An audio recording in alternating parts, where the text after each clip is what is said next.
Okay, so everybody's muted. What is it? Everyone should go on mute. Okay. Good evening. Okay. In the Sefer Rule, in Megilas Rus, we read at the end of Megilas Rus, it says the Yichus of talks about the Leidas of Abteitschen. Okay.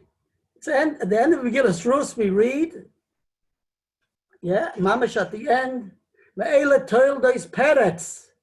Peretz heule des Chetzroin, Chetzroin heule des Rom heule des Aminodov. It's not Shavuos night or Shavuos day that I'm reading the Megillah, but I'm just reading the Psukim for you. Aminodov heule des Nachshoin, Nachshoin heule des Salmo, Salmin heule des Boyaz heule des Oived, Oived heule des Yishoi, the Yishai heule des David. In the Sefer Bingen Ariel from Rab Shaul Amsterdam, a great-great-grandfather of Rab Shaya Kanta, he once told me. But everybody heard of Rab Shaul Amsterdam in the Sefer Bingen Ariel, and also it's recorded, brought to our attention in the Shari Tshuva, on the Shulchan Aruch, in the commentary Shari Tshuva, in the name of the B'chor Shor, Bavusta B'chor Shor. And they say as follows, something very interesting. Toisvis Mesichtach Giga Daf Yudches brings B'Shema Yerushalmi. The Yerushalmi says, David Meis Ba'atzeres. David passed away on Shavuos. And they say as follows, being that HaKadosh Baruch Hu memalish noiseim shal tzadikim miyoim liyoim u'mechodesh lechodesh. So b'meila, therefore, based on that, it's only sensible and right to say, and it makes sense to say, that on the day of Shavuos, if he passed away on the day of Shavuos, he was also born. David HaMelech was noiled b'chag HaShavuos, based on this reasoning. So says the Bingen Ariel, and also the B'chor Shor brought in Shari Tshuva, and also thereafter quoted in many other Sforim. I'll call upon him. Therefore, he says it's only correct. That's one of the reasons. In other words, there are many reasons why we read Megilas Rus on Shavuos, and even those who may not read the Megilas Rus on Shavuos for different reasons, that's their minig. Chabad minig Chabad is not to read the Megilas Rus for whatever reason, but it makes no difference because we all say Megilas Rus, and that is we say Tikkun. We're not like those who don't say Tikkun. Like the Chok Yankiv says that his father-in-law says that the Tikkun was introduced by Maratzin. And I understand there's some circles in Klal Yisrael who think so, but they got it all wrong because it's compiled by the Shalach Kodesh, etc., and it's holy stuff. And there's Bavusta stories with the Charedim in the night of Shavuos when they said Tikkun. I'll call upon him. In the Tikkun, we find that there's sections, and the Rebbe mentions this, that the main portions in Yonim, which are Negeya Be'ikat Chag HaShavuos, we don't just say parts and like cut and paste of it like we find other sections in the Tikkun, but we say the whole Megilas Rus. So even the Chabad Chassidim are saying Megilas Rus and Shavuos in the Tikkun. I'll call upon him, whatever the case is. But if you're a Yid, you either read Megilas Rus either from a klaf, if you're from the Prushim, or if you have your Megillah al a klaf, as the Mishnah Berurah brings, so then you'll follow with the sheet of the Vilna Gaon, and which in principle is actually the sheet of the Levush. Mordechai Yafa, who brings in Siman Tov Tzadik in Shulchan Aruch Arachaim, where there the Ramah says that the minig is to read Megilas Rus on Shavuos, and Ashkenaz so was the minig. Nevertheless, the sheet of the Ramah is that when the Megilas Rus is read either personally or even in unison, it's not read with a bracha. One shouldn't make any bracha, not the bracha al Mikra Megillah, and not the bracha of Shechayonu. Nevertheless, the Levush argues on his Rebbe, on the Ramah. The Levush claims that no, he should definitely make a bracha, and you should also make a Shechayonu because it comes in Mizman. So therefore, the sheet of the Vilna Gaon was dafka. Not therefore, but that is his sheet, his own personal sheet in the Bir Agro and also the Ma'aser Rav, that if he had the Megilas Rus and all the other Megillas, including Keheles, even though the Magen Avraham says not Keheles, we want to discuss this in length, and the Rogatchover doesn't like it, but whatever the case is, we're moving on. So Megilas Rus, I'll go upon it, if it's written on parchment and written the way it is, Al Pi Halacha, so then you read it in unison. In other words, you read it b'tzibur. If you read it b'tzibur, you'll make two brachas. You'll make a bracha al Mikra Megillah.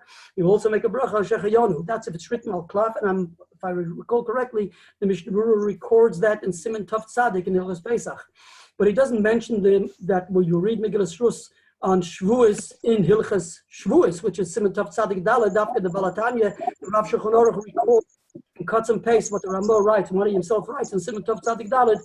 He brings it also in Simchav Tzadik Dalet that it's important. We do read Megilas Rus. So the meaning was in Ashkenaz. I'll call upon him. So there were many different reasons brought, and he brought it. The Achronim bring the reasons, but this is one of the reasons which brings us closer to home, brings it closer to home, that it's actually part and parcel of, in other words, to convey the message, the way the Megilas Rus is concluded, the genealogy of David HaMelech, that is from Shevet Yehuda, from Nachshon ben Aminadov, and therefore that's V'yishai Heledes David, and because it's Yom Haledes, so therefore we read Megilas Rus. What is even more interesting is as follows: the Mechaber, the author, who penned Megilas Rus. So the Gemara says in Mesichte Bava Basra Daf Yud Daled, says the Gemara that Shmuel Hanavi, Shmuel Haramosi, Shmuel wrote the Sefer Shmuel, and he wrote the Sefer Shoftim, and he also wrote the Sefer Rus. That's what it says. Mefurish in Mesichte Bava Basra Daf Yud Daled Amud Beis. Based on that, listen to a very interesting thing. The Bach writes in his introduction to his Sefer, to his Pirush Meshiv Nefesh, on the Sefer Rus, on Megilas Rus. He says a very interesting, gewaldige thing. Really, I found it fascinating. In the Gemara, and this is the topic we're going to discuss tonight in detail. The Gemara, but let me mention this one point, which we may not come to discuss much of.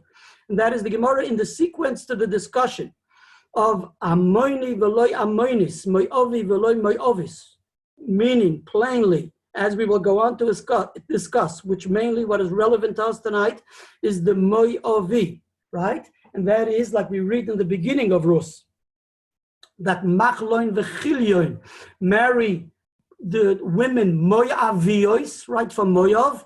They come to Mo'av, Elimelech and Naomi. Elimelech, Naomi, Machlon, and Chilyon come to Moav, and then after Elimelech passes away, after Elimelech dies, so then they marry, Machlon and Chilyon marry Noshim Moavios. And we'll discuss that tonight. That's the topic of our discussion, of our shir tonight. I'll call upon him. Generations later, in the time of David, there was a whole discussion if David was Mutar Lavoi B'Kol.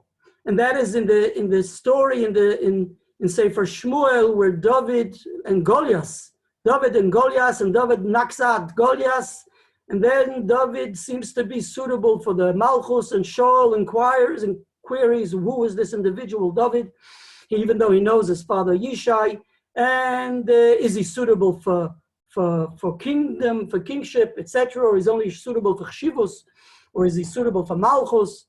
Then, out of the blue, Doyeg Ha'adoimi queries, and he says, instead of inquiring if he's suitable to be the king, you should query if he's suitable to be Lavoi B'Kohol, if he's suitable B'chal to be a person who is suitable for kingdom, because he's not Roy Lavoi B'Kohol. Why isn't he Roy Lavoi B'Kohol? Being that he's what? He's a descendant of Rus HaMoyaviyah. And being that he's a descendant of Rus HaMoyaviyah, HaKadosh Baruch Hu says in Chumash, in Parshas Kiseitze, we read in the Chumash, it says, Lo yovo yamoini u'moyavi b'kal Hashem, gam der asiri lo yovo Elohem b'kal Hashem ad olam. And I'll read it in English for those who don't know what it means. And that is in your stone edition. An Ammonite and a Moabite shall not enter the congregation of Hashem, even their 10th generation shall not enter the congregation of Hashem to eternity, because of the fact that they did not greet you with bread and water on the road when you were leaving Egypt, and because he hired against you Bilam, son of Beor, of Psir, Aram Naharaim, to curse you. All right, so it's a Mefurish Pasuk in Chumash, the Lav, which is one of the Lavin in the Torah. So therefore, if through David, and it goes, it's Ad Olam. If that's the case, maybe David is not the Roy Lavin B'Kol. There's a whole discussion. Doeg raises this issue, and he has a major controversy with Avner, with the general of Shaul, and Avner explains in that there are reasons based on the reasons as we just mentioned in the Chumash, which these reasons are mentioned in the Sechti Yevamis Daf Ayin Vav Amud Beis, and the whole discussion is found in the deliberation, the debate, the deliberation which they have, Doeg and Avner have, in the presence of Shaul HaMelech, is found in the Sechti Yevamis Ayin Vav Amud Beis, and also in the Sugya in the Bekitzur, in the Yerushalmi, whereas the Rogatchover references in Mesechta Yevamis, in the Sugi in Perika Oral, right in the beginning, in Perik Ches, Halacha Gimel. And though there in the Talmud Yerushalmi, Talmud Bavli mentions one of the reasons, he highlights the main reason. And the first reason mentioned in the Chumash, that is because and the second reason,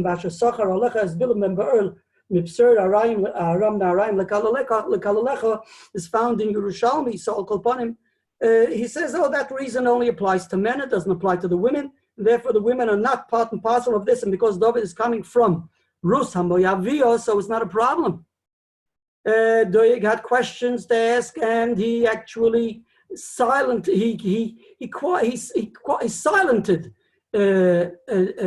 Avner. He put him against the wall. He raised an issue. The Ishtik, says the Gemara, he didn't know what to answer. He had a kasha. And the Gemara goes on to say, so then Shaul says, go to the Beis HaMedrash, bring your issues to the Beis HaMedrash and present it. And the Gemara says that he goes into the Beis HaMedrash and he says, and he asks, are the descendants only of the men Moabites prohibited, or even the descendants of the women Moabites, or are they also prohibited? So if they are also prohibited, David HaMelech is not Roy Lovi B'Kol. They start bringing him the same reasons as we just mentioned a moment ago. And then he asks his questions, and he silences them with his question. Then out of the blue, Yeser Yisraeli gets up and he says, whoever is going to open his mouth and won't accept the halacha, that this prohibition of not coming into the congregation of Israel only applies to the Moabites men and not to the Moabites women, he will be basically, they're going to stab him. He's going to be gunned down. And he says as follows. These are the words of what he says. Listen to what he says. He says, Kach mikublani mi bezdinoi shel Shmuel haramosi. So I have the Kabbalah from the Bezdin of Shmuel haramosi.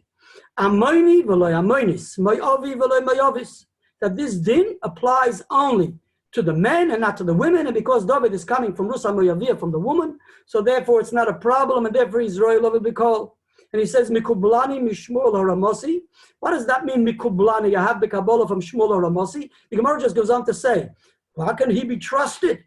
Maybe he just made up a story in order to quiet everybody down, to silence everybody, and just to let it flow through. Says the Gemara, you know why? Because the fact is you can still verify. Shmuel Bezdinoi Kayin. Shmuel Bezdinoi was still in existence. Shmuel was still alive. His Bezdin was still in existence. And therefore, as Rashi and Tosfos explain, even though this fellow, Yeser, may have had, either he may be lying or maybe not saying the full truth, because maybe he made up a story that things should just become silent, quieted down. Or like Tosfos says, he may have had ulterior motives because he married the daughter of Yishai. So therefore, maybe we shouldn't trust him. Says the Gemara, in this case, we do trust him because we can go verify from the Bezdin of Shmuel and from Shmuel and his Bezdin. So what does it come out from this Gemara? He says, Mikublani from Shmuel Haramosi, that the halacha is that David HaMelech can't come, be called because it's Amoni v'lo Amonis. Now, in the meaning of that, he says it's Mikublani from the Bezdin of Shmuel Haramosi, that the halacha is so, that it only applies, the prohibition applies only to the men, and the descendants of the men, and not to the women, not to the descendants of the women. Therefore, it's okay with David. It's mefurish in the Samag. Samag, Sefer Mitzvahs Godel, from Ramoshin Bikutzi, from the Bali HaTosfos. It's mefurish in Samag in the lav in Kuf Yud Gimel, Kuf Yud Dalet, because he counts it as two separate lavin, one lav of Lo Yovei Amoni, another lav of Lo Yovei Moyovi, a separate lavin. Other Rishonim count it as one lav, as the Shittas Rambam, but nevertheless he counts it as two lavin. So that's Kuf Yud Gimel and Kuf Yud Dalet. And he makes it very clear. Listen to what he says. When it says in the Gemara that Kach mikublani mi bezdin shel Shmuel haramosi, he meant to say mikublani av b'Kabbalah halacha l'Moshe miSinai. It's not something based on an exposition, something which was extrapolated from the pasuk, or based on the lashonis of the psukim, etc., or based on the reasoning of the psukim. It's halacha l'Moshe miSinai. It's just like, so to speak, it's reflected in the pasuk, or reflected in the reason. But the real basis for the heter is because it's halacha l'Moshe miSinai. So we have from Moshe miSinai, that's the meaning of Mikublani, which this is also understood by the Chavos Yor in Simen Kuf Shuvas Chavos Yor. You know, Bachrach one of the trustees of the mikveh from Nelson Street. You know what I'm talking about. Bachrach, a tire eat from Mizrahi. Yeah, so his elter Zayd and Chuvas Chabis Yor, Rabbi Yor, Bachrach, and Sim Kuf Tzadik Beis, Oist Nun Dalet. So there too he understands this Gemara that it means that it's B'Kabbalah Halacha L'Beishim Sinai. And interestingly, he quotes the Rambam. It's a Mefurish Rambam in Hilchas Isuri B, a Periket Beis. The Rambam says Mefurish Amoini V'Loi Amoini. Amoini V'Loi Amoinis. Moyavi V'Loi Moyavis is Halacha L'Beishim Sinai, Mefurish Rambam.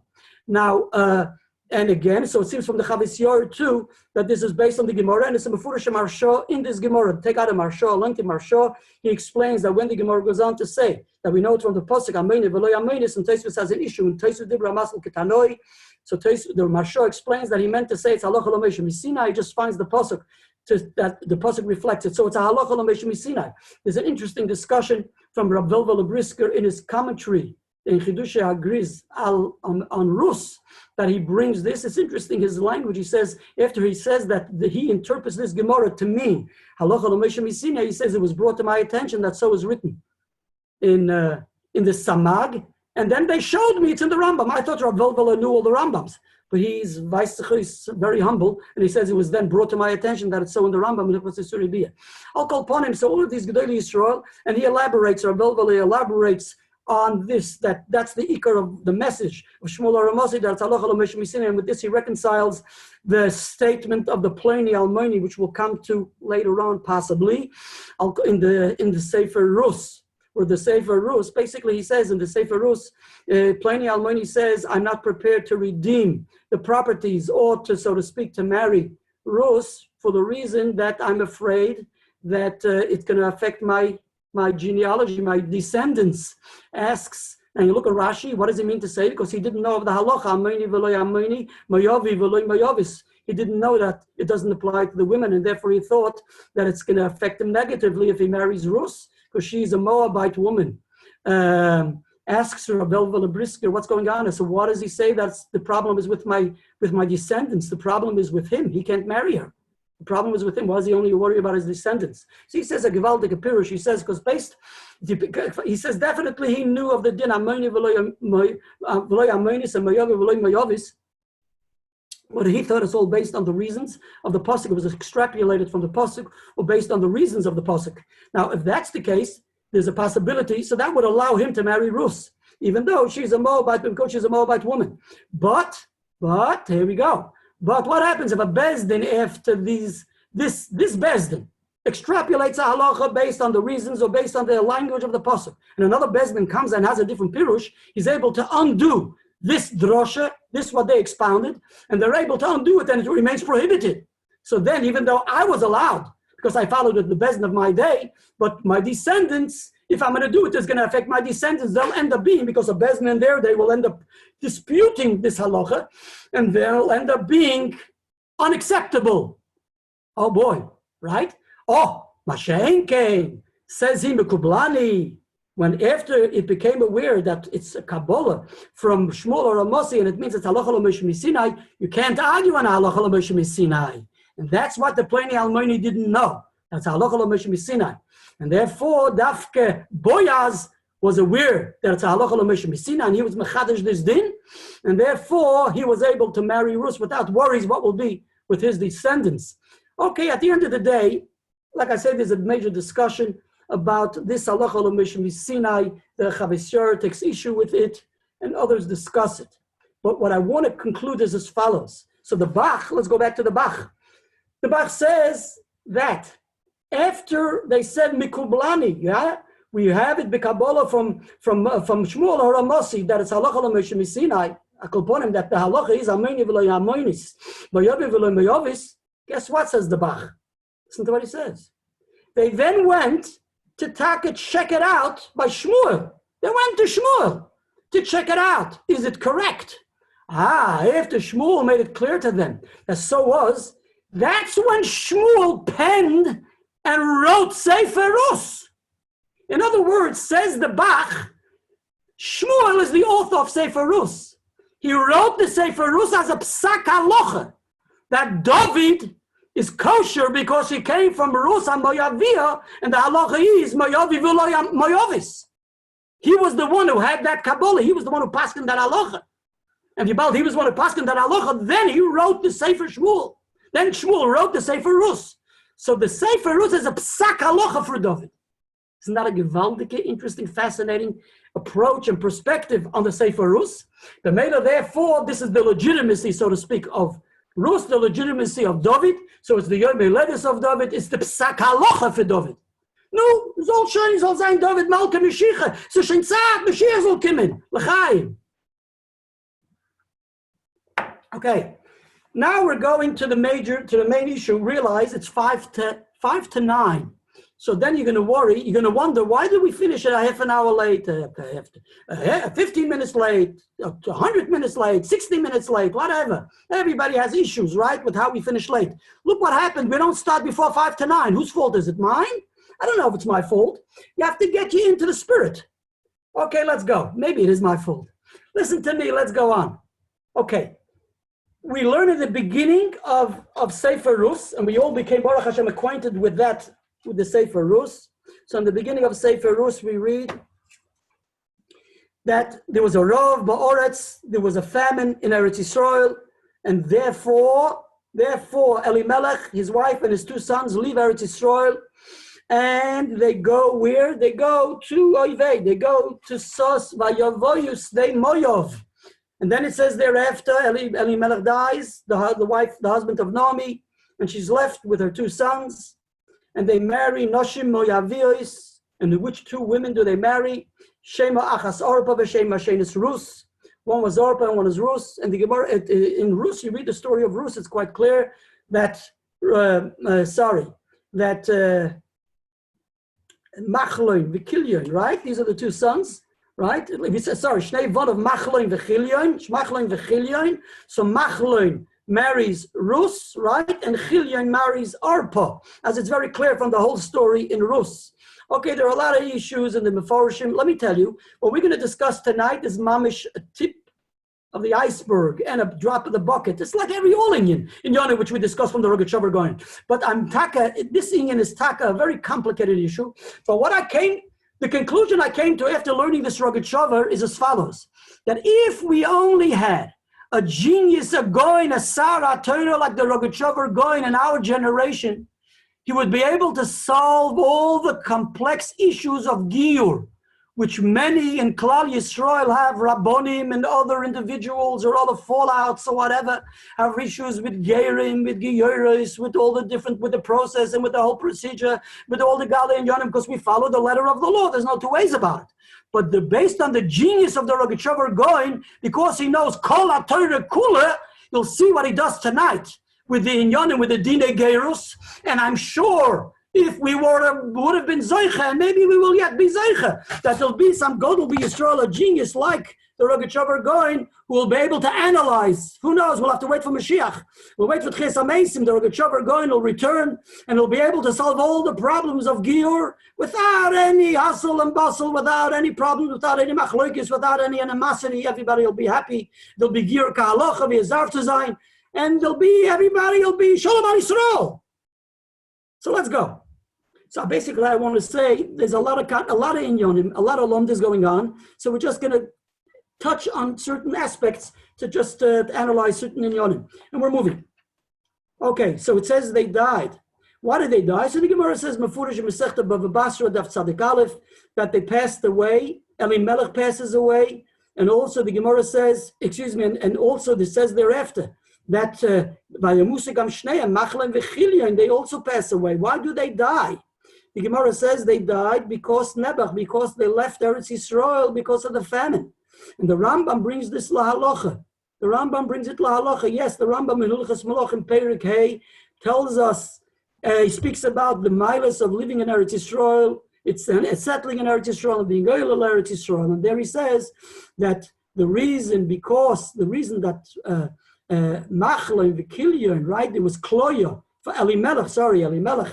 His sons passed away. The reason was because of Machla and Vikilyon, they passed away, was the reason because they left Eretz Yisrael, like it's clear from the Gemara. From Rashi, it's also understood that way, even though Rashi seems to add another aspect, That's not just because they left Eretz Yisrael, but Rashi adds another aspect. So you'll take a look at the Sifsei Chachamim Rashi. That's the Rashi, and right in the beginning it says, Yotze Eretz Yisrael Chutz La'aretz. But it wasn't so much for the famine, but for other reasons, and Afkamina, but they're leaving. So Rashi also learns at the end, that's why they were managed, they were punished, that they punished because they leave Eretz Yisrael. And the Gemara goes on to say that even though they are descendants of Nachshon ben Aminadov, etc., both Naomi and Elimelech, because Elimelech and Ish Naomi and Pliny Almoni, they're all related, and the father and the Ishboyaz, etc., Salmon, they're all related. The Gemara says they're all sons of Nachshon ben Aminadov. They're all from Shevet Yehuda. Nevertheless, the Schus Avos is nicht beigestanden. The Schus Avos didn't suffice for them that the marriage should protect them because they left Eretz Yisrael, etc. Okay. That's one take. That's the way the Gemara understands. That's why they passed away. Nevertheless, the Targum says an interesting thing. The Targum says the reason why they died, the sons died, the reason they died was because they married Nashim Moyaviyos. Take a look at the Targum. The Targum says because they died, Vayomusu va'al da'ovru al gzeres memre da Hashem v'yischatnu ba'amom in nechroin, says the Targum.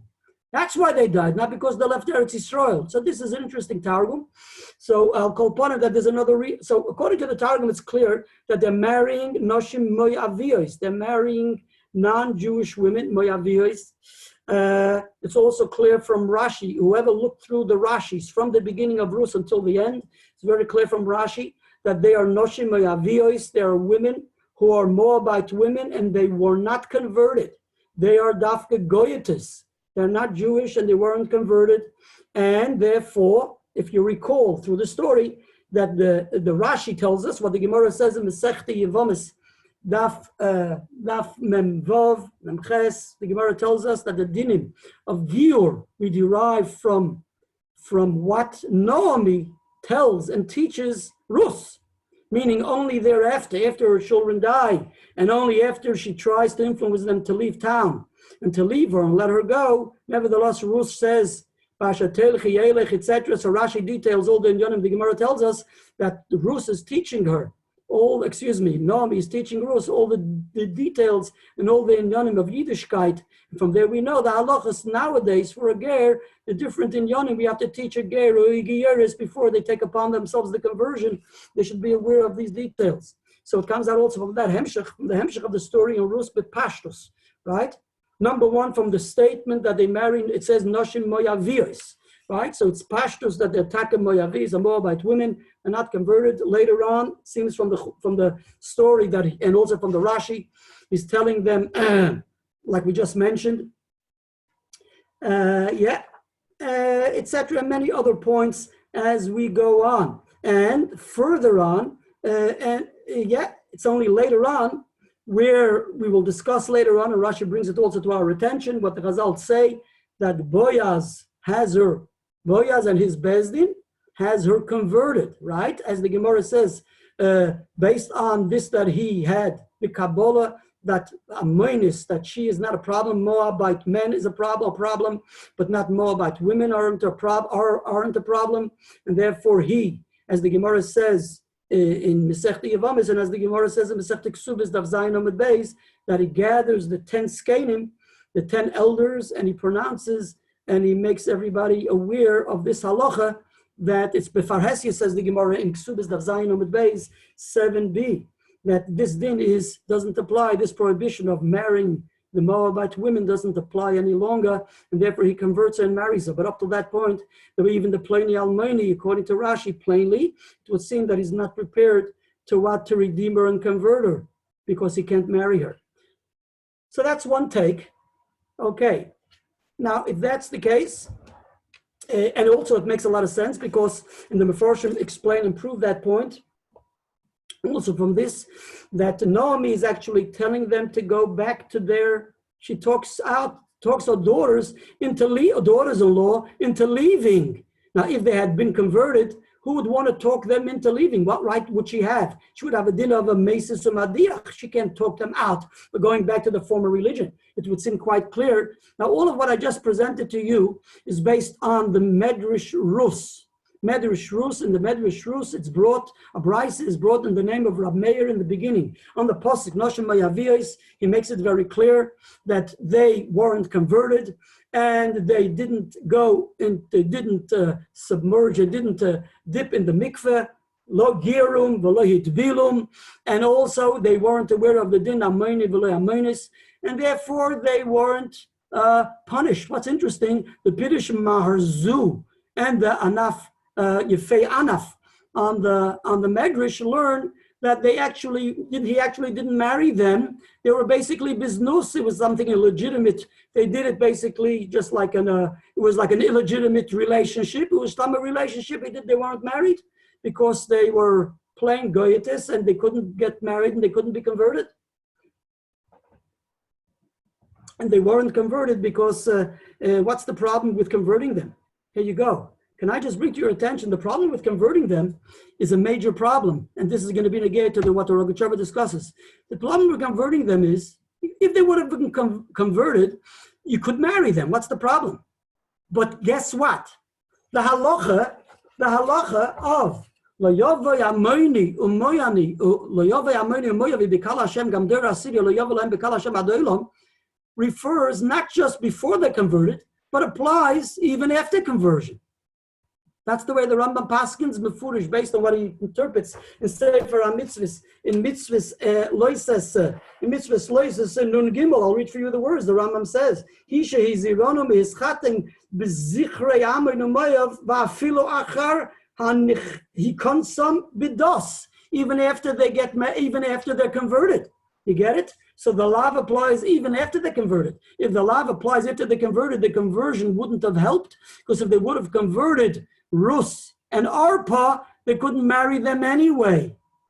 Because then that's when it kicks in. And that's when the prohibition of living with the Ammoni, Umayavi, even from the Moabite women or the Ammoni women would apply then still. So therefore they have nothing to gain by converting them. And so it was understood from the Megilas Rus. This Shita follows with the Sheresh Yishai, what Rab Shlomo Al-Kabetz, the author of the Pirush, of the Piyut, of the Hymn L'Chodoidi, which we say every Friday night from Tzfas. And he wrote a Pirush of a phenomenal, fascinating Pirush called Sheresh Yishai on Megilas Rus, and also brought to our attention in the Sefer Igeres Shmuel. Igeres Shmuel was authored and penned by Rab Shmuel Uzida, the well-known mechaber from the Sefer Medrash Shmuel on Pirkei Avos. Medrash Shmuel, a phenomenal sefer, those who learn Pirkei Avos definitely access the Sefer Medrash Shmuel. He also wrote a Pirush on the different Megillas, and we have today his Pirush Igeres Shmuel. He also was a student of the Arizal. He quotes the Sheresh Yishai, and he follows along with this commentary and with this approach that they definitely weren't converted. And this is brought, let's move on. There's another approach, and that is the approach of the Ibn Ezra. The Ibn Ezra says mefurish clearly on the spot, right in the beginning when it says Noshem Mayavios. So the Ibn Ezra says mefurish clearly. He says definitely that what they were definitely converted. He says so clearly. Take a look at your Ibn Ezra on the spot. He says definitely. There's no question about it, says the Ibn Ezra in Pasuk Beis. Definitely they were converted. There was a conversion. And he says, V'ha'ed el amma v'el elokeha. You hear what he says? He proves from the story where Naomi seems to want to influence them, his daughters-in-law, if the Machlim Bechilian die. So Dafka from there, he proves that they were converted, and he says to them, listen, if you want, go return back to your original religion. That's the way the Ibn Ezra says also later on on that kapitel. The Ibn Ezra says further on. He says, Shova Yevimtech, listen to what he says. That's a proof that they were converted. Would you believe it? That's the Shita of Ibn Ezra, they were converted. So according to that, they didn't die because they sinned, they didn't sin. It's partial to follow as well with the Gemara that they died only because they left Eretz Yisrael, okay? But they were converted. Now, the Sheresh Yishai takes issue, of course, with the Ibn Ezra and says, no way. It goes against the Chazal. We just finished mentioning the Megilas Rus. It says definitely they weren't converted. And he says, if they were converted, dafka, this pasuk, which seems to influence them to go back to their original religion, seems to prove that they dafka weren't converted, because if they were converted, what right does Naomi have to influence them not to leave her? Like she's begeder Macy's. She's talking them into leave the Yiddishkeit. How can that be? Etc., etc. And again, like we said, it's proven from the different Gemaras that dafka, it would seem that the Ibn Ezra doesn't follow well, but the Ibn Ezra is substantiated, as the Gerish Shmuel brings. He says, look in Medrash, in the Zohar Chodesh, and Medrash Rus, the Zohar Chodesh from Rabbi Shimon Bar Yochai learns by pastors that she was converted. There you go. It says Mefurish in Zohar Chodesh. Okay, and fangt sich an a ganze Meise. So what im Noshim Moyaviyos, so weren't they? So we have these two approaches. If they were converted, they weren't converted, each one has a problem. If you'll accept to say they were converted, so the question arises, we have different issues here. It would seem that the Pasuk says Noshim Moyaviyos, number one. Number two, later on it seems they're being influenced to leave. And how can they be influenced to leave if they were converted? Also, if we go on further, why doesn't the plainly Almoni want to accept and marry Rus? What's wrong? She was converted. She's a Yiddish tochter, and it's all good. Weissachus, the plainly Almoni doesn't want to marry her. He's worried about his descendants. So Weissachus, there's a problem with her. It's only Boaz who brought this permit and introduced this permit. Not simple at all. Doesn't follow with the Chazals, seemingly, like the Megilas Rus. On the other hand, if you'll accept that they weren't converted, how is it possible that they married Noshim Moyaviyos? Now, therefore, not in vain does the Pirush Marzu say that they weren't married. It's not so poshut to say that they weren't married, that they lived with them in an illicit relation. They did it was only l'shem znus.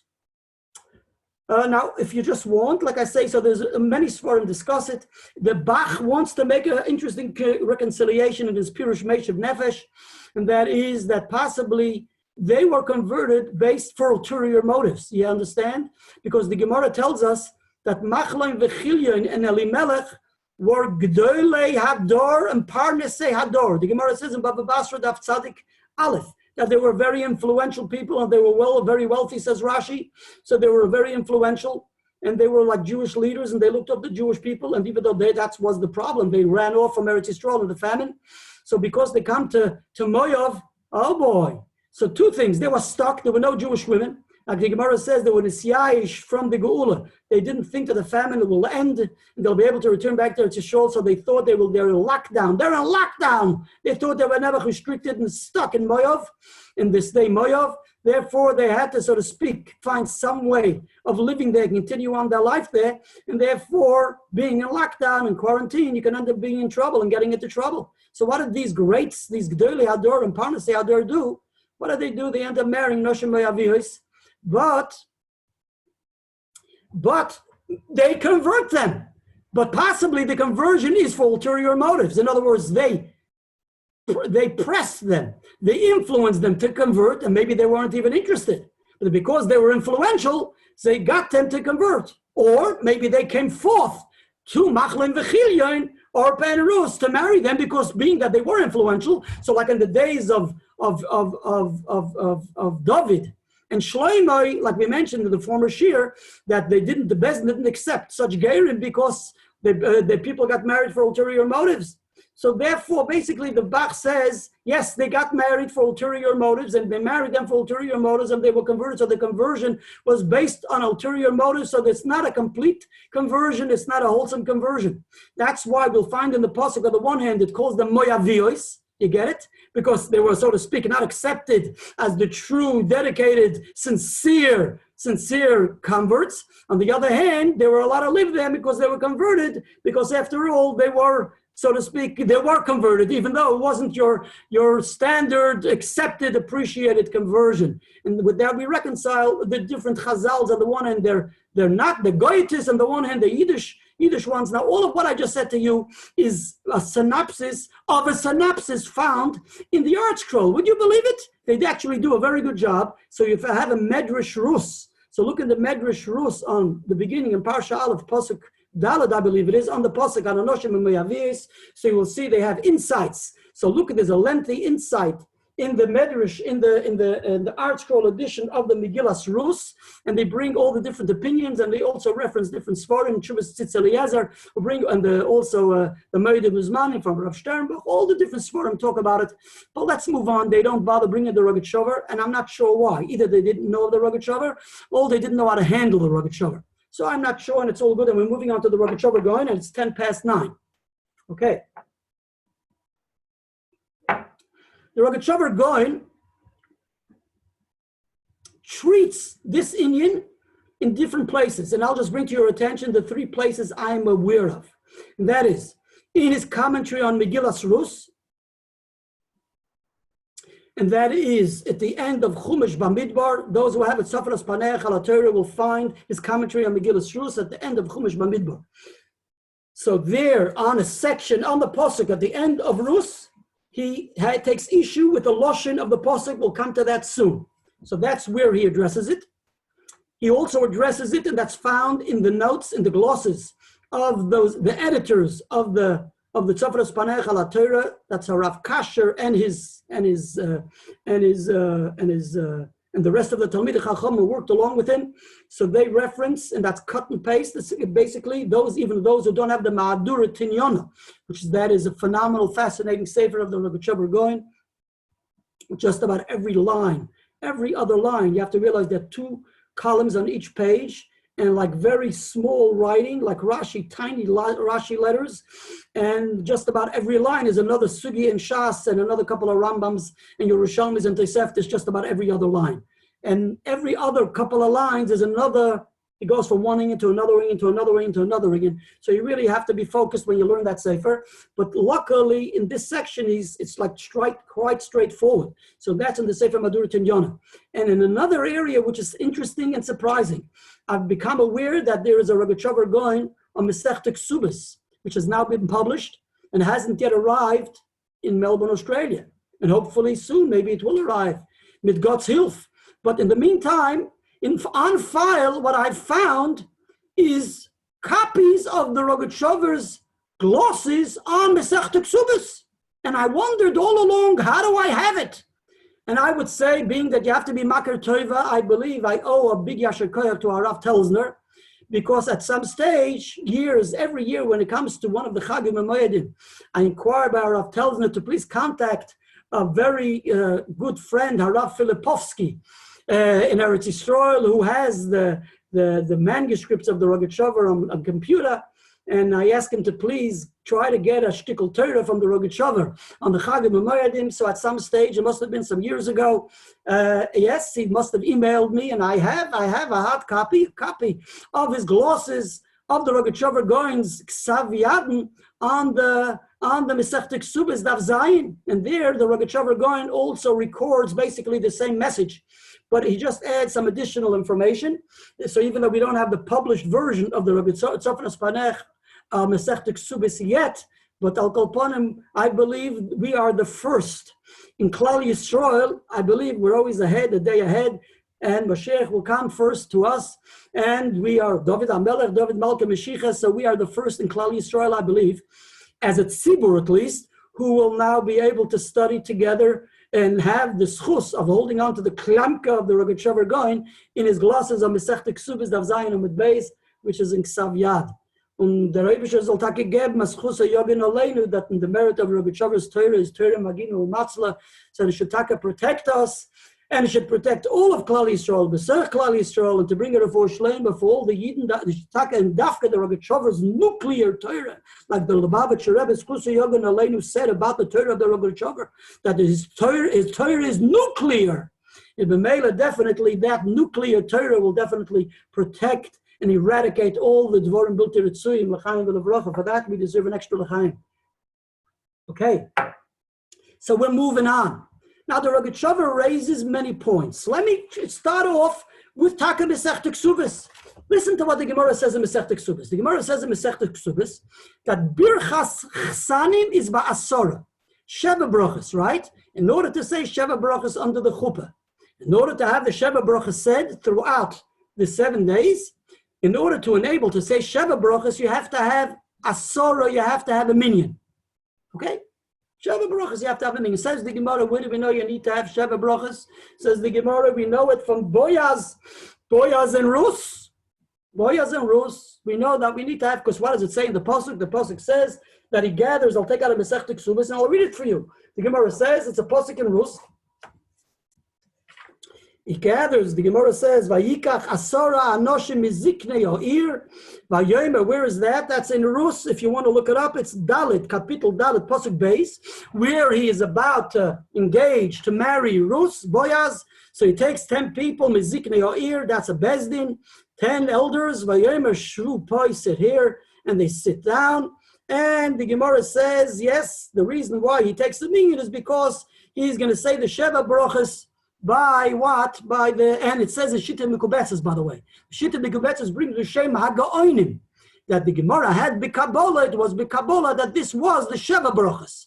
This was the Sheva Brachas, which was being said at the wedding of Boyaz and Rus, and that's why he has, so he has 10 people, and that's why we know from there that we need 10 people.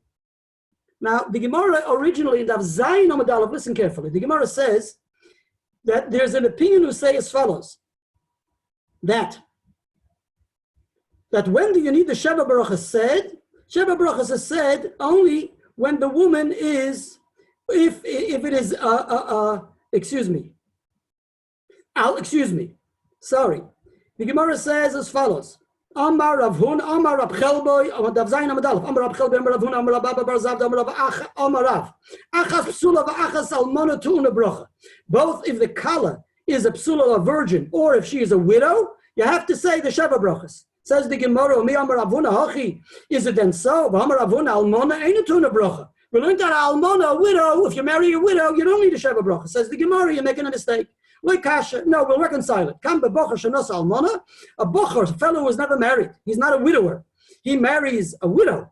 And if he marries a widow, and he's not a widower, then you need a bracha. But an almon shenos almona, a widower who marries a widow, they don't need sheva bracha. Says the Gemara, the almon shenos almona loy. If a widower marries a widow, you don't need sheva brachas. Rav Nachman said that, how do we know the din that birchas chasanim, that sheva brachas needs 10 people? We know it from Vayikach Asara Anoshim Miziknei Ha'ir. We know it from Boyaz and Rus. And he says, Shvu poi vayeshevu, they sit. Boyaz, says the Gemara, Boyaz almon shenosa almona have.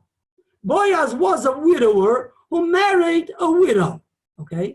So the Gemara makes it very clear, Boyaz is a widow who married a widower. Rashi tells us, how do we know he was a widow?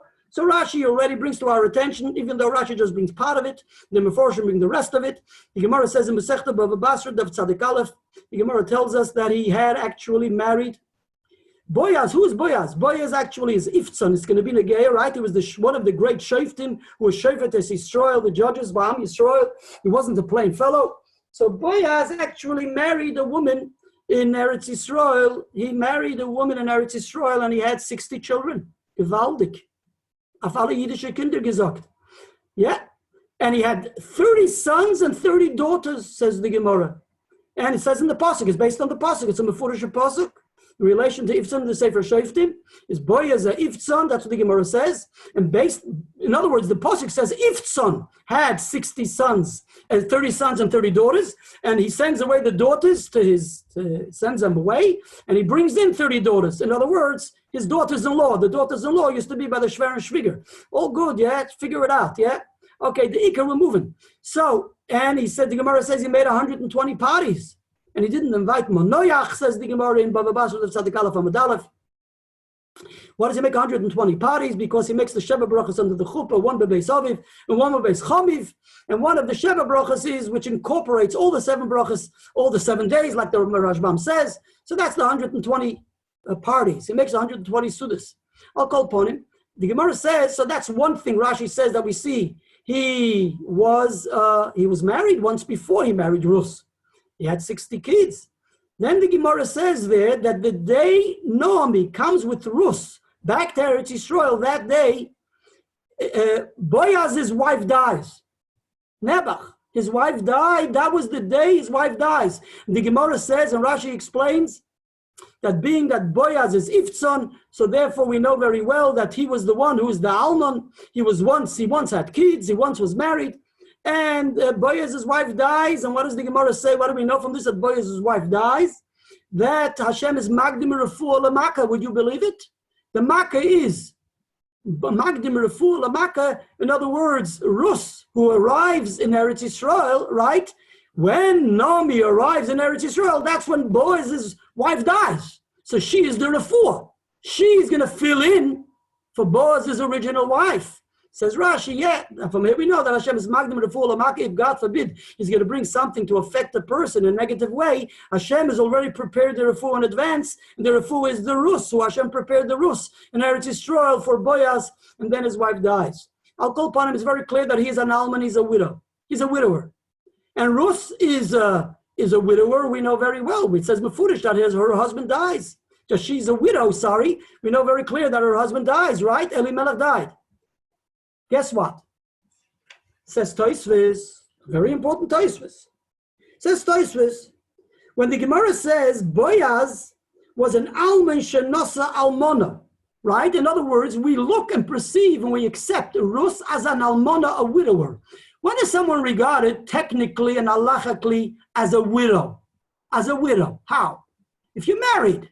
If you're once married and Nebuch, your husband died, the husband dies, so then he wants a widow, right? Listen to what Tosfos says. Rus is a widow, says Tosfos. Lav dafka almona. It's lav dafka that Rus was an almona, even though the Gemara says mefurish that when Boaz marries Rus, it's a widower who married an almana. Says Tosfos, no. Lav dafka. The Gemara says dafka. Says Tosfos, lav dafka. Lav dafka. Why? Because when Rus married Machloim, she was a goyete. She was a nachris. Right? Because we followed like the first opinion, which we said all along, which this seems also very clear from Shittas HaTosfos, that they weren't converted. She's a goyet. I mean, there are other people who have different pirushim in the Tosfos. But taking the Tosfos at face value, she was a nachri, she wasn't converted, and B'meila, therefore, she's not an almana. If they were never, she wasn't converted, so there's no chasnus, it's not regarded as marriage technically, al pi halacha. And B'meila, therefore, how can we regard her as an almana, a widow? Says Tosfos, lav dafka almana. Now why that? What? Takab Shatan the Gemara says Tosfos. Now they keep him the ba'ulahi. After all, Rus, Machloim, cohabits and lives with Rus, so she is a ba'ula. She's not a virgin any longer. So that's where we call her an almana. But she's merely a ba'ula. She's not an almana technically, halachically. Versteht, the Rogatchover sees this, and he's very bothered. He sees the Gemara says she is regarded as an almona. So what's going on here? Tosfos says the only way I can understand it is that if she's not an almona, because she wasn't an almona. Because if she wasn't ever married. She's a nachri, she's a goyete. But fourth, after all, says the Rogatchover, steht in the Gemara, she's an almona. What's going on? She is an almona. She wasn't converted. If she wasn't converted, how can she be an almona? So she wasn't married. Now the Rogatchover goes on and raises other issues, and that is the issues as follows. Take out your Rus, and that is in Kapitel. In Kapitel Dalet Posuk Yud, the words of the Lashon of the Posuk reads as follows. The Games Rus, it says there, Eishes Machloim. What? Rus was Eishes Machloim? A nechtiker tag. Why was Rus the wife of Machloim? Yeah, was she? Anaya Maisa. She was a goyete. What kind of Eishes Machloim? We talk with Eden. There was no relationship. They just had a connected, just like we said, Znos, I don't know what it is. It's not Eishes Machloim. Next, L'hakim Shem Hames. What do we have to be making Shem Hames? What kind of shame? How can it be making? By this, that Boaz will marry Rus, who was once married to Machloim, we will be making Shem Hames.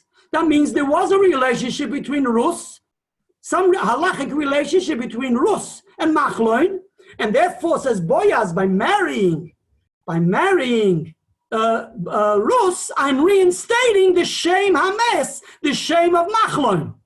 Now, if Rus was never married to Machloim, because she was never converted. So how is, with what and in what sense is there lahakim shem hames? Okay. And then it says, v'lo yikoreis shem hames. If I'll marry, if Boaz says, by marrying Rus, it be v'lo yachreis, v'lo yikoreis shem hames. That means if not for this marriage, it will be yikoreis shem hames. The name of the mess will be, in other words, the mess will have kores, so to speak. It'll be eradicated, will be totally forgotten, will be wiped out.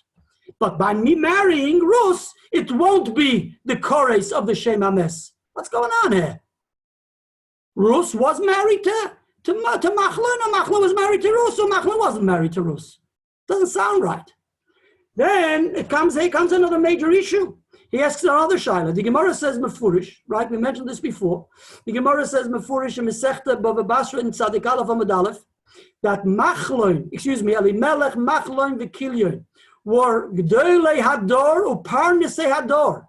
They were the greats of the generation and the Parnasei of the generation. They looked after the generation. The Gemara says they were punished because they didn't pray for the generation, for the famine, etc., etc. What's going on? It says the Rogatchover Mazeh. You know what Mazeh means? How is it that they marry Noshim Moyaviyos? Would you believe it? Gdolei Hador, Parnasei Hador, marry Noshim Moyaviyos? What does Geheret geworden? Says the Rogatchover in his exceptional language, known whenever he is, so to speak, shocked. He says, Mazeh. What is this that they marry Noshim Moyaviyos? Interestingly, the Rashash on that Gemara references Tosefta in Avodah Zarah Perikei, with there in the Tosefta it says Elimelech was the Gdol Hador. It doesn't mention Machlon v'Kilyon or the Gdoli Hador. Well, if you follow the text of the Tosefta in Avodah Zarah, so then this query will fall away. Okay, maybe the sons did marry Noshim Moyaviyos. But guess what?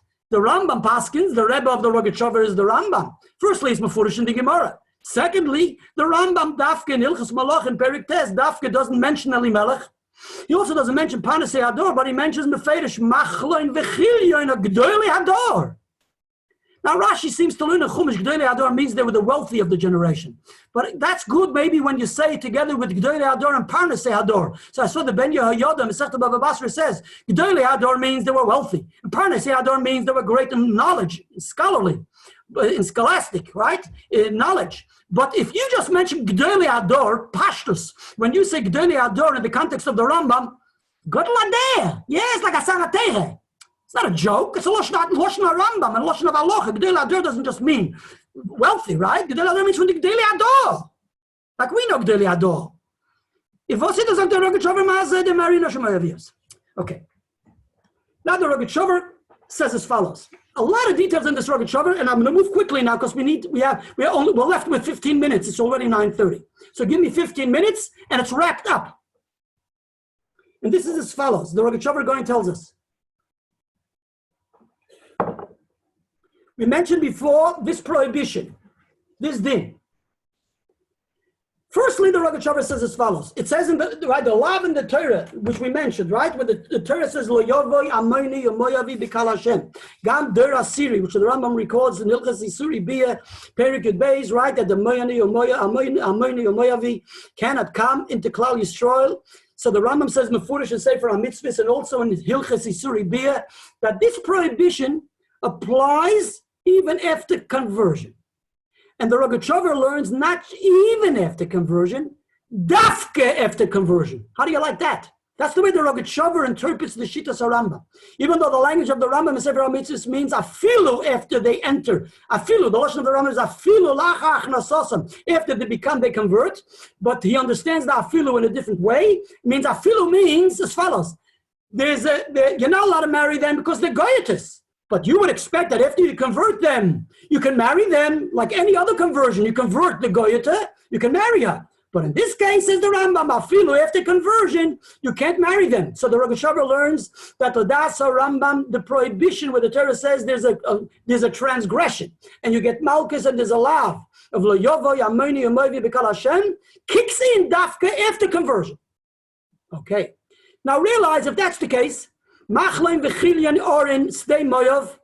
There are no Yiddish girls there. There's no one there. They're misyayish from the Geula, like the Gemara says, and therefore they didn't think the famine will end, and therefore they don't pray, and therefore they're stuck there. They thought they'll be stuck forever. So interesting, Lamaisa Bepoel, oh boy. There's a shtickle shver and Netziv and Parshas Ba'aloischa, where it seems to say that they folded because they were misyayish from the Geula. So therefore they thought they'll be stuck, and they didn't want to end up being bachelors all their life, so therefore they end up marrying Nashim Yaviyos. I don't like the sound too much. Someone will have to explain to me exactly what the Netziv wants to say. I don't know what it means exactly, but something like that he says. So look for yourself and try to figure it out. And possibly the Mashal also seems to say something like that. I'm not very sure. Let's go to the Rogatchover. Now, so therefore they have a dilemma. They're in a dilemma. What is the dilemma? The dilemma is as follows. To convert them, they knew Nashim Yaviyos, the Goyetis. They also are aware of the lav of Layove Amoni Amovi B'Kal Hashem, the Gdoli Hador. Now, they are not aware of the din of Amoni V'Lo Amonis Mayovi V'Lo Mayovis. Right? Why aren't they aware of it? L'chayra, they should be aware of it. It's a halacha l'Moshe Misinai. We mentioned before, it's not just based on the extrapolation of the text of the Pasuk, because like Tosfos explains, it says Amoini, so we say Amoini. It doesn't say Amoin, it doesn't say Moyav. So Amoini means V'Lo Amoinis, Moyavi, V'Lo Moyavis. That's what Tosfos says in Masechta Yevamos Daf Ayin Zayin Amud Aleph. Or it's based on the reasoning. So therefore the reasoning applies, like we mentioned before, applies only to men and not to women. They may have not accepted or been aware of it. But it's a halacha l'Moshe Misinai. What says if you don't know halacha l'Moshe Misinai? The Gdolei Hador, they didn't know halacha l'Moshe Misinai. You know what the Rogatchover going says? Gewaldige Zach. The Rogatchover going says, it says in Masechta Temura Daf Tezayin, that in the Yemei Evloi Shel Moshe, where Moshe Rabbeinu was istalik, 3,000 halachas were forgotten by Klal Yisrael. One of the 3,000 halachas was this din, that the halacha l'Moshe Misinai says that only males from Moav and Ammon are prohibited, but women, females are permitted after conversion. It was forgotten, they didn't know. It's halacha l'Moshe Misinai, could be forgotten. So then he references the Gemara in Yuma Daf Pei.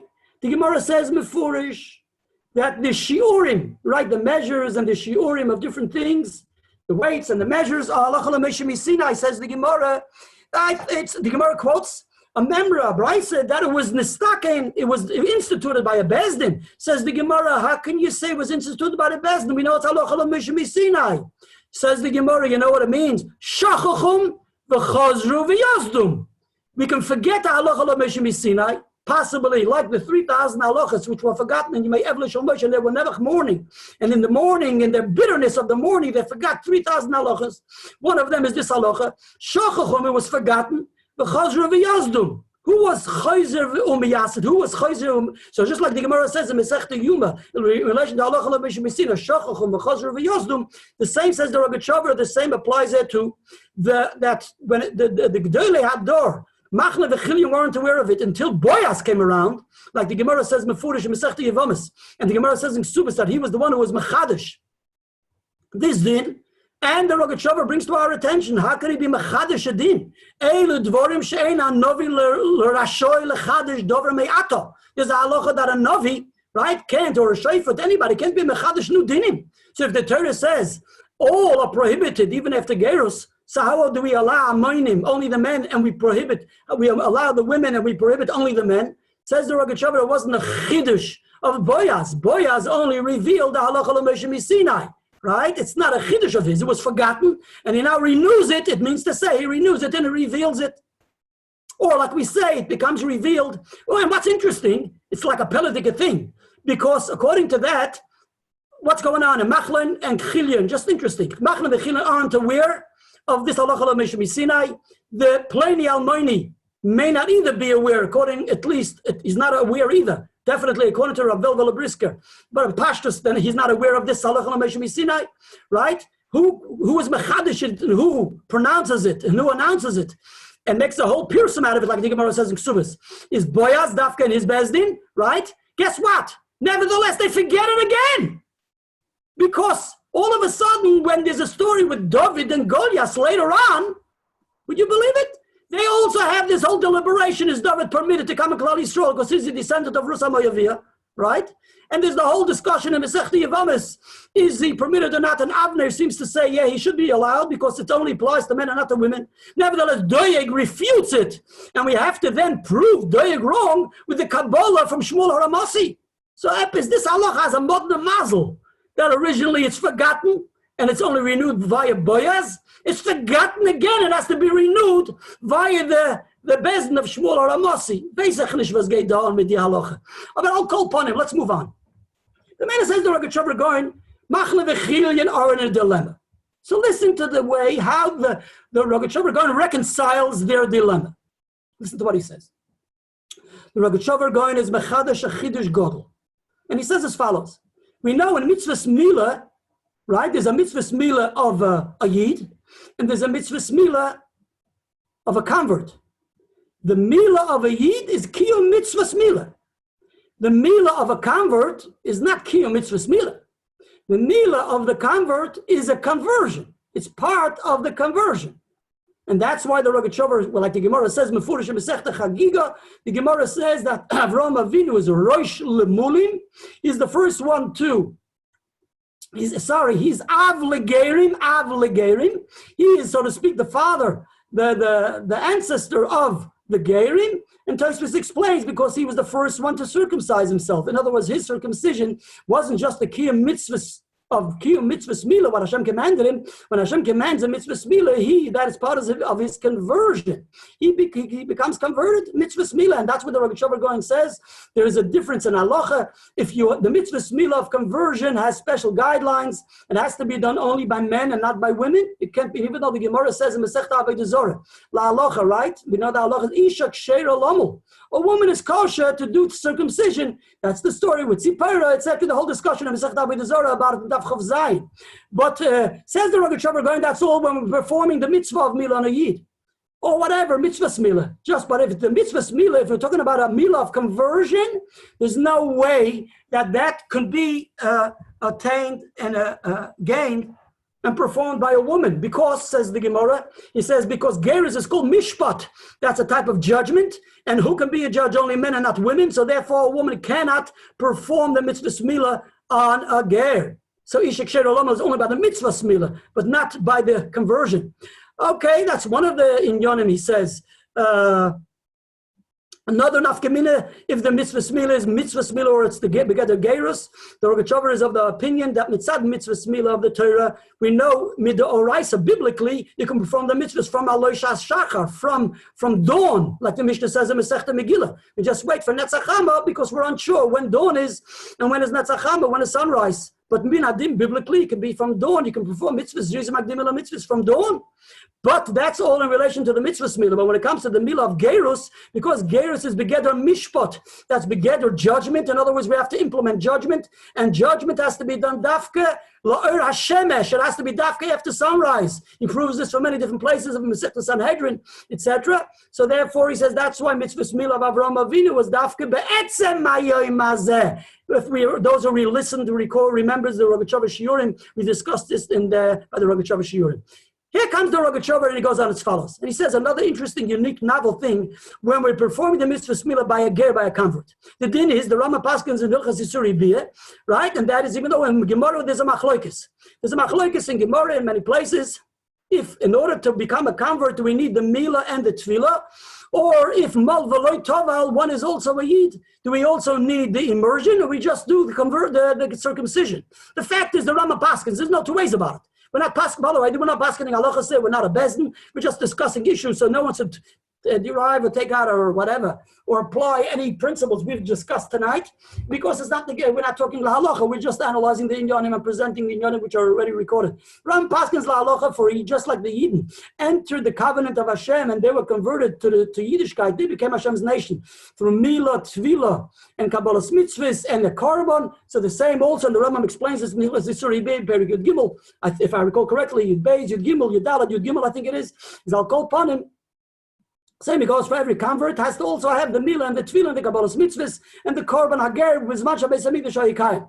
I'll call upon him, so the Rambam Paskins definitely, if one does the circumcision for the convert and doesn't do the immersion, if he does the immersion without the circumcision, nothing doing. That's the halach. But in Gemara, we find there's a machlokes. If mol v'loy tovel v'tovel or tovel v'loy mol v'loy tovel, if you just do the circumcision without the tefillah, is it valid? You're a ger? You regard it as a yid or not? Lamaisa, if you take out a Gemara Masechta Yevamis, Daf Ayin Aleph Amud Aleph, 71, page 1. So there's a machlokes between Rabbi Akiva, I think it's Rabbi Eliezer, if mol v'loy tovel, and in other places in Shas, if it's regarded, if it's sufficient or not to be a ger, and you're not begether goy. Lamaisa bepoil says the Rogatchover as follows. So here we have, for one to become converted, he needs to have two things. There's a process. There's a thing of mila, and he needs a tefillah. Now the question is, when is he actually a full yid? After he dips. First is mal, and then he dips. Of course, there's Kabbalas mitzvahs, right? Kabbalas mitzvahs in front of the, has to all be in front of a bezdin, of course. A bezdin shall shloisha. You need three judges. And when it's all in front of a bezdin, you have the milah and the tefillah. Kabbalas mitzvahs and the korban ger. So he becomes a ger. Now, when you have the milah and the tefillah, the question is as follows. When does he actually become a yid? When we do the final thing, and when we did the milah, nothing happens, nothing actually kicks in. And we can learn that way. If the halach is mol v'loy toval, he's not regarded as a yid, so we can understand that that halach is telling us that only when he does the tefillah, that's what makes him a yid. So you can do the milah from today till tomorrow, he's not a yid at all. And it really is not even the beginning of any process. Only when you have this one unit, it becomes one unit, milah and tefillah. Because there's no way you can be a yid without milah and tefillah. The question is, how do we understand it? Are they two components? And they are, so to speak, they work hand in hand, and one can kick in without the other. But we need both of the components? Or do we say, now only when you have the last component, that's when he becomes a yid, and beforehand nothing occurs and nothing kicks in? So the Rogatchover Goring learns as follows. No. Mal v'loy toval, something happens, something kicks in. Epis And, but when does he actually finally become a yid is only after the tefillah. And he identifies this with what the Gemara says in Masechta Chulin. He just brings out the principle from a Gemara in Chulin, where there's a machlokes in Gemara in relation to shchita. The din is by shchita, you have to cut the pipes, right? The two, call them pipes, whatever you call them. Yeah, I saw somewhere, I think the Ashra calls them pipes. If the Ashra could call them pipes, I'll call them pipes. Good. So you cut, right, the two simonim, right? When you cut the two simonim, so the din is if you cut miktsas, a miyot from the simonim, it's not good enough. You have to cut the roiv, the majority of the simonim. And if you cut the majority of the simonim by the shchita, so then it's a kosher shchita. Now the Gemara says as follows. There's a machlokes in the Gemara. If yeshna mitchila bil shchita mitchila va'at soif, or only ein l'shchita ela b'soif. What does that mean? So one man, the Omar says, shchita, when is the thing regarded as shchita? Only when you actually finally do the complete cutting. When there's the majority of the cut of the two simonim, that's when it's regarded as shchita. But the beginning of the shchita is not regarded as part of the shchita. In other words, even though it's inevitable, you need to start and then come to an end, right? Nevertheless, the beginning point has nothing to do with the shchita. It's only at the end point. That's what it's called, shchita. The other man says, no, yesh no shchita mitchila v'atzof. The shchita halachically and technically is regarded as from the first point till the last point. It's a process. You start, it's called shchita, it's called slaughtered from the beginning point till the end point. Even though the beginning point is not is first not slaughtered, you have to wait till the end point. Nevertheless, we have to consider also the first point. And listen to how the Rogatchover explains this. The Rogatchover says, the Gemara says a big nafkamina. The Gemara says as follows: the nafkamina will be if he slaughtered a small amount, a minimal amount, a small amount of that simon out of the Azora. The din is you have to slaughter the korban in the Azora in the courtyard of the Beis Hamikdash. What happens if you did a miyut of the simonim out of the Beis Hamikdash, and then the rest in the Azora, the main part in the Azora? Or, for instance, the Rama brings the example in Hilchos Psulei HaMikdashim. If you did a very minimal part in the northern side of the Azora, the din is it has to be in the southern, it has to be on the northern side. The shchita has to be b'tzafon, and you did it b'doron. So you did a small, minimal part of the shchita, of the korban, in the southern part, and you did the main part in the northern part. Is it okay or not?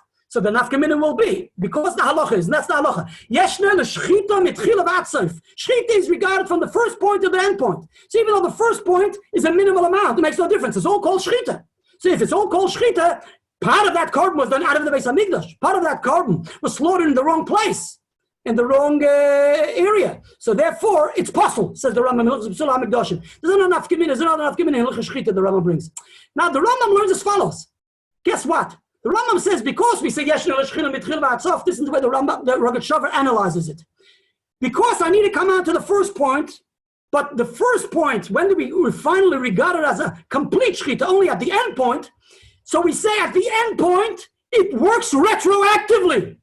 It's regarded as slaughtered from the first point. In other words, even though when you cut the first point, which is a minimal amount, it's not halachically valid. You have to wait till you actually complete the shchita. But vibald, I regard the first point, the first slit of those simonim as part of the shchita.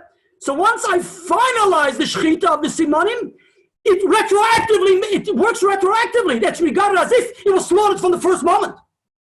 Even though when I started the slaughter from the first moment, it meant nothing. I had to wait till the last moment. So if I learn Ein l'shchita mitchila v'atzof, the first moment means nothing. I have to wait till the end. It's not regarded as shchita at all. It can't work retroactively. It doesn't make any sense because nothing happened before. But if I say it kicks in from the beginning, then I can see it, and that's the way the Rogatchover understands that Gemara. It works retroactively. It's regarded as if he slaughtered it from the beginning, and that's why he says it's possible if he does it the wrong way, like we mentioned a moment ago. He says the same thing in relation to Mila and Tefillah. Listen to what he says. He says, being that Mila is a component and Tefillah is a component, and the Yiddishkeit, a certain process, the process doesn't start. And the whole of the process, there's no process. We couldn't learn, like we said a moment ago, that there's no process. Everything kicks in only after everything's finalized. Or we can learn now there's a process. A section kicks in from the Mila, and the final section kicks in by the Tefillah. Says the Rogatchover, no. It works like Yeshna mitchila mitchila v'atzof. It kicks in from the Mila. That's the beginning. And when it comes to the end is the final. After the Tefillah, after the immersion, that's where he's finalized, becomes a convert. But because it kicks in from the Mila, it works retroactively. He is a Jew, he's regarded as a convert from when I made the Mila. You get it? That's his perspective, that's his take. He proves it from the Gemara in Masechta Shabbos Daf Pei Vav, and now is not the time to discuss it, but like I said, you got to see that, it's already 10 to 10. There you go. Sorry. Okay. Ichfor. The Megilas, now I just want to say that the Rogatchover is substantiated by a very great Gaon, excuse me, I'm going to read it for you, by Vuedos. Listen to our Rashba, gewaltige Rashba. Listen to our Rashba Mesechta Yevamos. Now this Rashba is brought to our attention by a Yid from Pabinitz, Rab Wolf Yoshkovich, right? So it's published in his glosses on the Sefer Rishmei Shail on the Sheiltis. It's published for those who are aware. Anyway, this David Mandelbaum from Bnei Brak, from the Mochen Gal-Eid, he published this. It's in the Chidushei Hagriz, Yoshkovich from Pabinitz. So he brings a raya to the Rogatchover. He appreciates the Rogatchover's take that it can work retroactively. Why? Because it kicks in from the first moment. Listen to our Rashba in Masechta Yevamos Daf Ayin Aleph. Listen to what the Rashba says. The Gemara says that a ger shemol v'loy toval, right? There's two psukim. One pasuk says v'chol ben neichal lo yichal bo, you should eat for the Korban Pesach. Then there's another pasuk which says Tosha v'socha should eat for the Korban Pesach. Says the Gemara, why do you need two psukim? Says the Gemara is talking about an interesting case. It's not a mamash goy. It's mol v'loy toval. It's a convert who circumcised himself, but he didn't immerse himself. So therefore, for him, he's not suitable to eat the Korban Pesach. Asks the Rashba, what's going on here? This man, the Omar, is of the opinion that if you do the Mila without the Tefillah, you're not a ger. You're not called converted. So why do we need a pasuk to say, an extra pasuk to say that is not suitable to eat the Korban Pesach? He's a guy. Listen to what the Rashba answers. Her klor, her stein, the gewaltige Rashba. So the Rashba says the Rashba, The shiny hacha, the milosoi l'shem Yehudis. The reason this Yid was circumcised, he did it, he wants to become a Yid. Even though the gerus hasn't ended, he didn't go in the immersion, he didn't have the tefillah. It already started.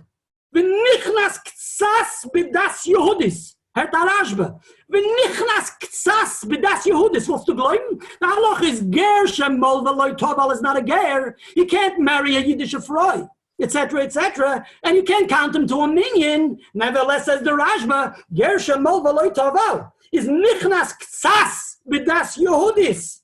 She'ein tzarich ala tefillah. He only needs tefillah.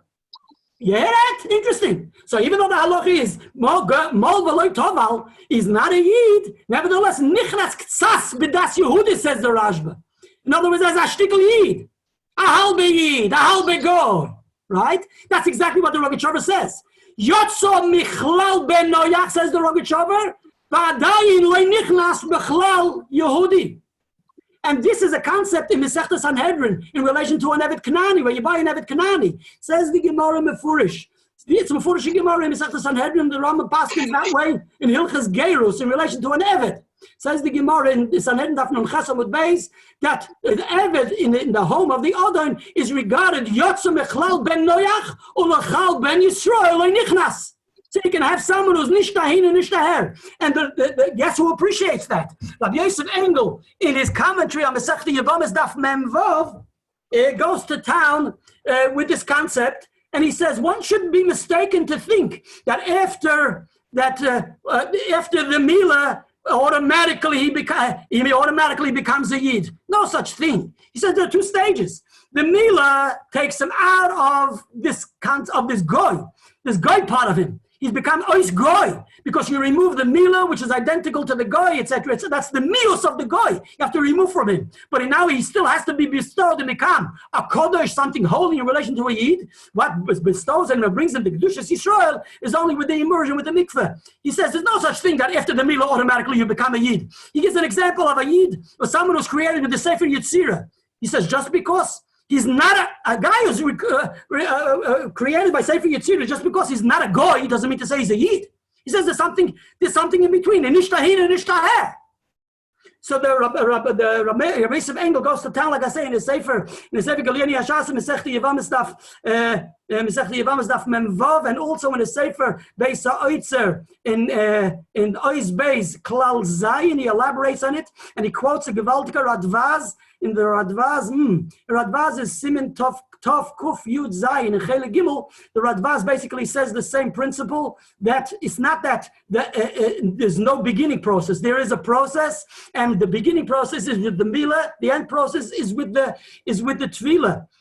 Interesting, Rabbi Reuven Margolis in his Masechta Sanhedrin and Daf Nun Ches brings to our attention a gewaltige thing. He says there was once a ger, someone who converted in Yerushalayim, but he only had a chance to do the Mila right before Shabbos kicks in, and he didn't get a chance to go to mikveh before Shabbos kicks in, so he's a halba yid and a halba goy.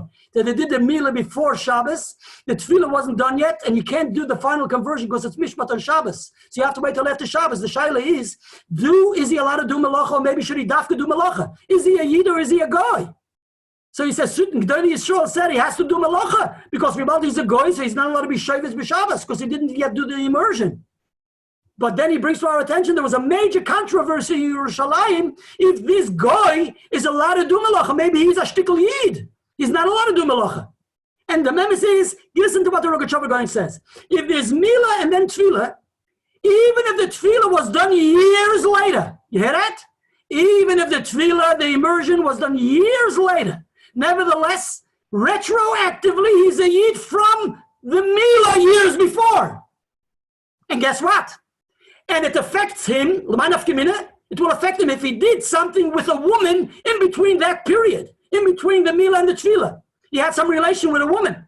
So is it regarded as if a goy had a relation with a woman, or is it regarded as a yid had a relation with a woman? He says, Ribalda works retroactively, it's regarded as a yid had a relation with a woman, not a goy.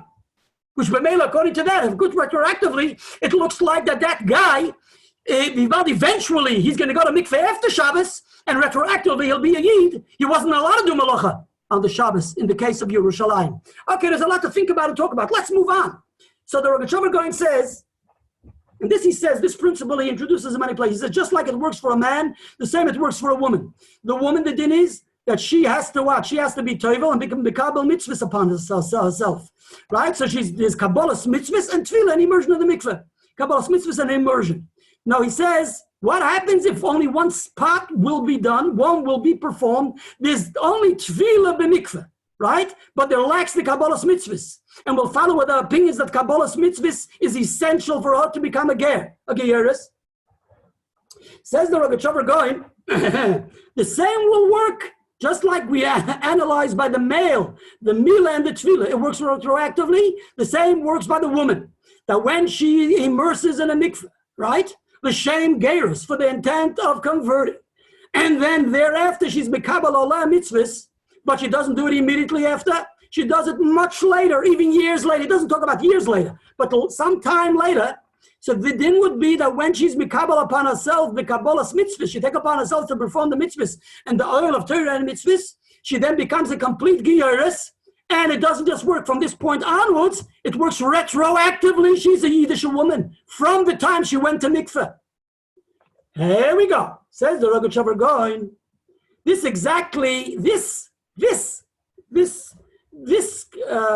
formula, this principle, this is what the Gdolei Hador, Machloin, Vechilyoin, did with the Noshim Moyaviyos. Noshim Moyaviyos, they can't convert them in total. You can't have them go to mikveh and also take upon themselves the mitzvahs, because then they will be totally converted. And then because we didn't know, we weren't aware of the halacha of Moyavis, so then there would be a problem because there's a prohibition of living with them and marrying them. They're also Lavi B'Kol. So therefore, we can't convert them in total. So what do we do? But how do we live with them? Says the Rogatchover, you know how? We'll do a partial conversion. That's the only way we can marry them. So they marry, Machla Bechili marries Rus v'Arpa. Machla marries, that's negated to us. Machla marries Rus, Chilion marries Arpa, and they have them immersed in the mikveh. Okay, they have them immersed in the mikveh. Now, there are many details in the Rogatchover in different places. He says many different things. This is the way I'm presenting it, the way I understand it from the Mahadura Tinyana. The way he writes it and presents it in the Megilas Rus, it seems to be a bit different, but this is the way I believe is correct. Anyway, that's the way we're learning. So they were immersed in the mikveh. What was the maila of immersing them in the mikveh? They're not begeder goyetis any longer, but they weren't nichlas l'klal Yisrael. You get it? If they would have been nichlas l'klal Yisrael with the total giur, they couldn't marry them. They couldn't live with them, because then the lav kicks in of living with them. So by not doing the total conversion, what do we have to gain? That at least they're not begeder goyete, and they also not b'chlal Yisrael. So the yotzu mechlal b'nei noyach u'lechlal b'nei Yisrael le'nichnas. So therefore, there's no isur of la'yova yamoini yamoini b'kal Hashem, because that kicks in only after the full conversion, right? Nevertheless, the other isurim won't be so harsh because they're gone out, because the first section, just like the Mila, is a beginning process. The immersion is also a beginning process. It says yotzu mechlal b'nei noyach. Okay, listen carefully.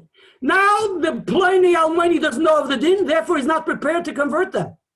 It's only after, like we learned in the Gemara, it's after Rus teaches Naomi. Naomi teaches Rus all the Hilchas Gerus. In other words, she's teaching her about Kabbalah's mitzvahs. They weren't aware of it before. It's only now, and that's what the Gemara learns out of Mizrach Yevamas. Daf Memvav, right? All the dinim. Whatever, all the sugyas there, the dinim of Kabbalah's mitzvahs from what? From Naomi, who teaches Rus. Yes, because beforehand they only immersed with Machl and Vechilyon. They didn't know anything about Kabbalah's mitzvahs. That wasn't brought to their attention. So it's now she's bringing it to their attention in order for them to say. We also appreciate, according to the Rogatchover, why she's trying to tell them to go back to their original religion, because they're not fully converted. So he's not actually talking her out of it. They're not fully converted. If they were true Yiddish Ephraim, so the boys definitely, Naomi wouldn't talk them out of it. And there would be a prohibition to. But they're not fully converted. Listen to what he says. It's only after, and Pliny Almighty doesn't know of the din, so therefore he's not prepared to convert her, because he also was under the impression that if he's going to convert her, there'll be a prohibition to marry with them. It was only Boaz who became aware of the halacha of Moshe Sinai. that after conversion they become permitted. So after conversion they become permitted. Therefore, Boaz with his bezdin converts her. What does he do? He's the mekabel olam, he's mekabel mitzvahs with them. The final conversion, the final step of the conversion, the final process, the procedure is done in the bezdin of Boaz. That's the Kabbalah's mitzvahs. And the matter, therefore, Rus becomes a full ger. But now she becomes a full ger, even though it's some time later, she becomes a full ger retroactively, right? From the time Machloi lived with her. From the time Machloi lived with her. You get it? Even though Machloi, so is Machloi regarded as if he's living with a goyish woman? Listen to what the Rogatchover says. He proves that the retroactive helps us, listen to what? That it's regarded as if Machlin, after he's dead already. Don't forget Machlin died. Machlin died. But we now halachically have to interpret and define what was the relationship of Machlin living with Rus. Was it halachically sound or not? Says the Rogatchover because he was toivala. Because he put her into the mikveh then, right? With intent to be this guy. And later on, she's mekabel olam mitzvahs and it works retroactively. So it's, even though the posuk calls it noshim moyavios, yes, because it was in a sense noshim moyavios. At the time, it was begeder noshim moyavios, meaning she wasn't a full-fledged Jew, correct? In that sense. But nevertheless, at the end, she becomes a Jewess retroactively. So if so, he mamish lives with a Jewish woman. So it works retroactively that it's regarded that when he gives a kesef kedushin at the time, even after his death, it makes the act which he's done while he was alive kosher. Even now, it's after his death. But he said an act. Think about it. Okay? Lefi says, Dr. Rogatchover, I appreciate to explain the Tosfos. What does Tosfos say? It was an almon shenosa almona. You bet she was an almona. It says noshim moyavios. But at the end of the day, if the boy marries her off, she's an almana. You get it? She's an almana because their relationship was good. Because he married Lamaisa, a woman who was fully converted. It worked retroactively. That's why she's begeder almana. That's pshat in the Gemara. That it was a Boaz who was an alma shenos almana. We don't have to come into the Tosfos who says lav dafka. And with this, the Rogatchover reconciles the Gdoli Hador. How can Gdoli Hador marry Noshim Me'avios? You know how? Because afterwards they end up converting her to worship retroactively. So Gdoli Hador never sinned. Now he says that's where we can understand what the pasuk says in Kapitel Dalet pasuk Yud. Eishes Machloin. Eishes Machloin, you bet. She was Eishes Machloin. Rus was Eishes Machloin after she converted. She's then it kicks in. Only then it becomes Eishes Machloin. That's what Boaz is saying. By the conversion, it's Eishes Machloin. And that's why she says also, V'lo yikoreis shem hames. What's the V'lo yikoreis shem hames? So the Rogatchover, I'm finishing. He calls that he has a lengthy discussion and he brings to our attention that whoever marries a non-Jewish woman and brings the Gemara in Masechta Sanhedrin, the Gemara says in Masechta Erevin Daf Yud, that if someone marries a non-Jewish woman, he gets chorus. Avraham Avinu is not going to take him out of Gehenim. He's going to take out all the sinners from Gehenim, but not the one who lived with a non-Jewish woman. The Gemara in Erevin Daf Yutes. And then the Gemara says also in Masechta Sanhedrin, says the Gemara, where's that Gemara? The Gemara says in Masechta Sanhedrin, oh boy, ein minutach lach zogin narega. The Gemara says in Masechta Sanhedrin that, in Daf Pei Beis, the Gemara says in Daf Pei Beis in Masechta Sanhedrin that lo yeh, again, a person who lives with a non-Jewish woman, he shouldn't have any relationship with any Talmidei Chachamim, and he's not going to be mentioned, etc., etc. Basically, he'll be together chorus. He's not going to be remembered. Says the Rogatchover going, that's the meaning of the pasuk. When it says in the pasuk, v'lo yikoreis shem hames, if not for this conversion now, what would have been? It will be yikoreis shem hames. He wouldn't be allowed. He will be wiped out. He'll end up burning in hell. He'll go into Gehenim. Avraham Avinu is not going to save him. And he won't be mentioned with the Talmidei Chacham. He'll be begat because he'll be forgotten off the face of the earth. But by me doing what I'm doing now, it will be v'lo yikoreis shem hames. And he also goes into the speak about the Gdorim and the dinim of Yibum. And he says, with that we also understand what together is lahokim shem hames. That's the ing. And also with this also, it reconciles that. With all of this, the Rogatchover explains all the different details, more or less. And if you look into the Inyanim, you'll see that many of the shilas, the different Meforshim have on each one of the other.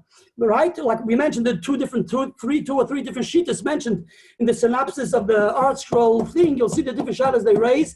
Dafka, according to the Rogatchover, many of them will be reconciled. I believe with this we end.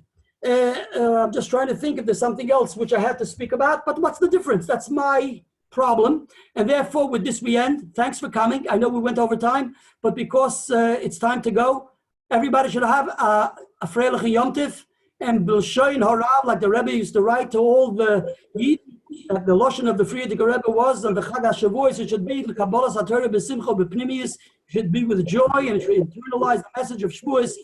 And definitely we should have koyach and insight to appreciate the Torah of the Rogatchover Gaon. And that's the Kabbalas HaTorah. Take upon ourselves to learn Torah with chayis, be'emo, be'yiro, be'reses, be'zinu. We should be Kabbalas HaTorah mechodosh. And you should all have a freilich and Yom Tiv. And follow all the menhagim. Don't forget to have a good piece of cheesecake. Don't